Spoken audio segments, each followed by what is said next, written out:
বিভিন্ন কলেজের সাম্প্রতিক আন্দোলন আলোচনার মাধ্যমে সমাধানের চেষ্টা করা হবে বলে জানিয়েছেন কৃষি ও স্বরাষ্ট্র উপদেষ্টা অবসরপ্রাপ্ত লেফটেন্যান্ট জেনারেল মোহাম্মদ জাহাঙ্গীর আলম চৌধুরী।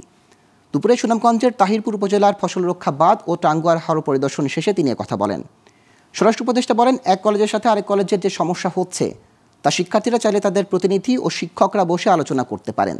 রাস্তায় না নেমে সোহরাওয়ার্দী উদ্যানে এসে দাবি জানাতে পারেন। ছাত্রদের কঠোর হয়ে দমন করতে চায় না সরকার। আলোচনার মাধ্যমে শান্তিপূর্ণভাবে সমস্যা সমাধানের চেষ্টা চলছে বলে জানান তিনি।